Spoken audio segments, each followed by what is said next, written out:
So students, how are you all? I hope that you all are safe at your home and studying in regular course. So we were doing chapter number 3 as per DK Goel book and chapter number 2 as per NCERT book, and I request you all to download NCERT book from Play Store. You can get the book and from there you can read thoroughly and then you will prepare the notes easily. So yesterday we have discussed about GAAP. Let's recall.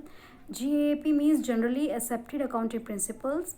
These are the certain principles which we follow to prepare the financial statement. हमारी country में सभी लोग अगर अलग अलग rules regulations apply करेंगे accounts में तो यूनिफॉर्मिटी नहीं आएगी, तो इसीलिए generally accepted accounting principles all over the world ये अडॉप्ट किए जाते हैं और ताकि हम फाइनेंशियल स्टेटमेंट को यूनिफॉर्मिटी के साथ बना सकें. हमने कुछ प्रिंसिपल्स डिस्कस किए थे, रिकैप कर लेते हैं. Cost concept we have discussed.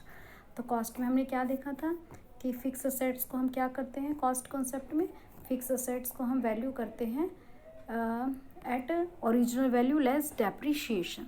Going concern principle हमने पढ़ा था. According to this principle a business is assumed to last for infinite period of time. There is no intention to close it. Business में जब भी business शुरू करेगा तो ये मानकर शुरू करेगा कि वो उसे बंद नहीं करेगा, कॉन्टीन्यूसली चलता रहेगा. Then accounting period, the entire life of the business is divided into small unit. जो बिजनेस की लाइफ है वो छोटे छोटे इंटरवल्स में डिवाइडेड है. अब क्योंकि रिजल्ट्स बहुत लंबे समय के बाद अगर निकालेंगे तो उसका कोई फ़ायदा नहीं होगा, इसलिए हम उस एंटायर पीरियड को छोटे छोटे पीरियड्स में डिवाइड करते हैं. That small period is of 1 year. Starting from 1st April to 31st March. Then we have discussed about matching. Matching means all expenses incurred in earning a particular revenue. एक particular cell को earn करने में जितने भी खर्चे हुए हैं वो मैच करने चाहिए. एक्सपेंस और इनकम मैच होनी चाहिए. That is called matching principle. Comparability का हमने सिंपल एक फीचर बताया था. That comparability means which helps in comparison. हमने ये अकाउंट की फीचर पढ़ी थी. Then we have discussed about money measurement. According to this principle only those transactions are recorded in the books of accounts which are measured in terms of money. ये कल तक हमने पढ़ा था. आज हम आगे का पढ़ते हैं. Materiality principal. मटीरियलिटी मीन्स कि बहुत मटीरियलिटी एंड फुल डिस्क्लोजर जो प्रिंसिपल हैं आपस में एक दूसरे के अपोजिट हैं. एक यहाँ पे मटीरियलिटी है और एक यहाँ पे फुल डिस्क्लोज़र है. तो पहले फुल डिस्क्लोज़र को अंडरस्टैंड करते. फुल मतलब पूरा, डिस्क्लोज़र मतलब शो करना. जैसे कि मान लीजिए for example we take an example of PTM कि एक स्टूडेंट का पीटीएम करने आए हैं पेरेंट और टीचर बिल्कुल बहुत ज़्यादा उसका पर्टिकुलरली पर डे का हिसाब उसका बता रहे हैं, पूरे फुल्ली डिस्क्लोज़ कर रहे हैं ईच एंड एवरी की 1 डेट को क्या हुआ, 2nd डेट को क्या हुआ, 3rd डेट को क्या हुआ. Each and every information is disclosed. Okay. अब कोई भी इंपॉर्टेंट फैक्ट छुपाना नहीं है. तो फुल डिस्क्लोजर का मतलब होता है कि जब कोई भी अकाउंटेंट किसी भी बिजनेस की रिपोर्ट्स बनाता है, रिजल्ट्स बनाता है, तो each and every important information should be disclose. No important fact should be hidden.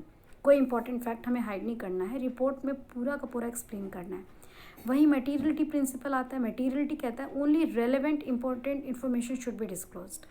जैसे कि मान लीजिए अगर हम कहें कि स्टेशनरी में हमने पेन भी खरीदा, पेंसिल भी खरीदी, इरेज़र भी खरीदी, तो ज़रूरी नहीं है इतना एक्सप्लेन करने का. हम इतना भी बता सकते हैं कि हमारे बिज़नेस में 100 रुपीज़ की स्टेशनरी है, तो उससे भी उतना ही फ़र्क पड़ेगा. डिसीजन मेकिंग पर ज़्यादा फ़र्क नहीं पड़ेगा. जैसे कि मान लीजिए कि इंक पेन है, इंक स्टैंड है, या पेन की इंक है या रिफ़िल है, तो हम इसको असेट के तौर पर नहीं लिखेंगे, हम उसे टोटल अमाउंट में स्टेशनरी में ही लिख देंगे.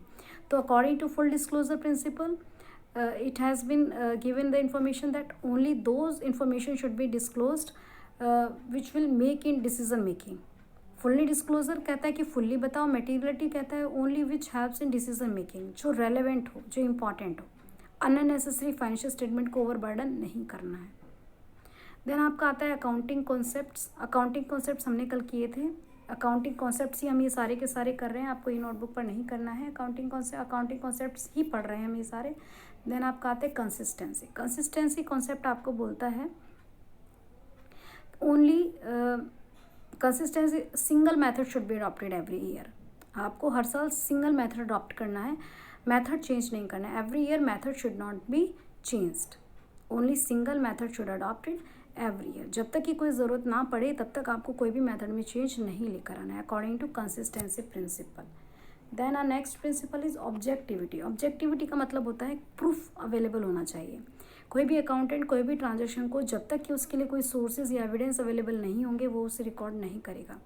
तो according to objectivity principles, only those transactions are recorded in the books of accounts for which the proofs are available, for which the evidences are available. जब तक किसी भी ट्रांजेक्शन का सबूत नहीं है तब तक आप उसे रिकॉर्ड नहीं करेंगे. सबूत का मतलब हो गया, जैसे कि मान लीजिए आपके पेरेंट ने आपको 6,000 अमाउंट बोला कि आप फीस डिपॉजिट कराया, तो आपने घर आकर बोला केस करा लिया, तो अब आप प्रूफ बताइए. तो आप प्रूफ क्या देंगे? Your receipt. तो आपकी रिसिप्ट यानी कि सोर्स डॉक्यूमेंट हो गया.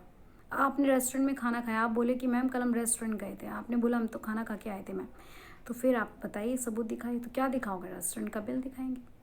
ओके, तो वो क्या हो गया? Source document. तो ऑब्जेक्टिविटी प्रिंसिपल ये बोलता है कि जब तक भी किसी भी ट्रांजेक्शन को रिकॉर्ड नहीं करना है जब तक कि उसका आपके पास सोर्स डॉक्यूमेंट अवेलेबल नहीं हो.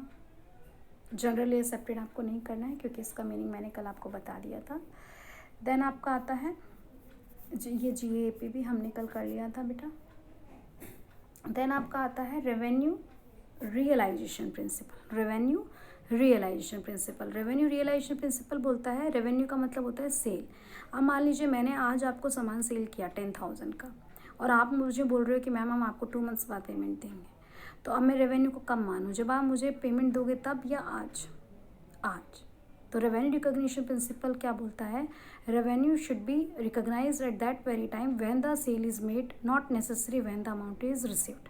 रेवेन्यू रिकॉग्निशन प्रिंसिपल बोलता है कि ज़रूरी नहीं है कि पेमेंट कम मिला है, ज़रूरी ये है कि ऑनरशिप कब चेंज हुआ है. अगर आज आपने ऑनरशिप चेंज कर दी, मटेरियल सेल हो गया, तो हम इसे आज ही रिकॉर्ड करेंगे. So we have discussed the 5 principles. Materiality. According to materiality principle, only the important information should be recorded in the books of accounts, which helps in decision making. Then we have discussed about full disclosure. Each and every important information should be disclosed. No important fact should be hidden. Then we have discussed about consistency. Single method should be adopted every year so that we will not change method every year and comparison is possible. Objectivity. Proofs should be available for recording the transactions in the form of source documents.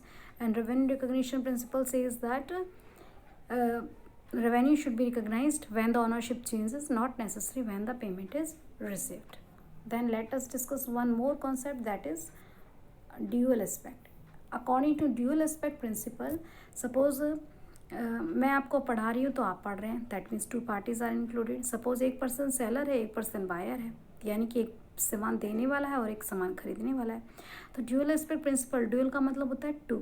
तो dual aspect principal बोलता है कि accounts में केवल वही transactions, accounts में जब कभी भी कोई भी ट्रांजेक्शन्स होती हैं तो वो 2 अकाउंट पे इफेक्ट करती है, कम से कम, ज़्यादा भी कर सकती है but at least 2 persons. So according to dual aspect principles, a transaction affect at least 2 account. Out of those 2 account, one is debited, another is credited. According to dual aspect principle, transaction affects 2 account. Out of those 2 account, one account is debited, another is credited. Okay. Then conservatism. आपको एक point बनाना है, conservatism. Conservatism का मतलब होता है बेटा playing safe. Conservatism का मतलब होता है प्लेइंग सेफ, संरक्षित रखना, खुद को सुरक्षित रखना. जैसे कि मान लीजिए अब आपके सपोज यूटी हो जाए, सपोज स्कूल ओपन होंगे और आपके यूटी हो जाते हैं अचानक से. आप बोलोगे मैम हमने तो पढ़ा ही नहीं. लेकिन अगर आप डेली एवरीडे वो वीडियोस को वॉचिंग कर रहे हो और नोट्स बना रहे हो, लर्न भी कर रहे हो, तो आप कंजर्व हो, सेफ साइडेड हो. आपको पता है कि अगर सिलेबस हो रहा है तो यूनिट टेस्ट भी होंगे.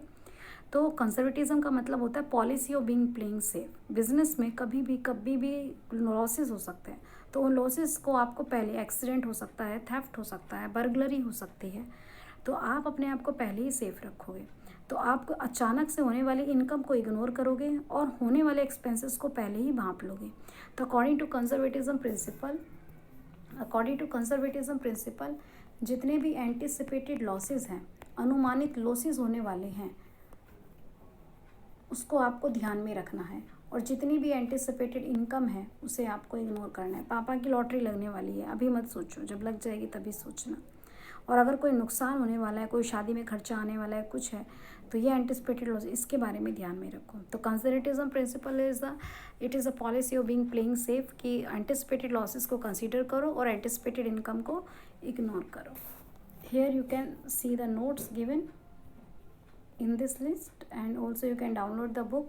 If there is any problem, you are free to call me. Okay, thank you, God bless.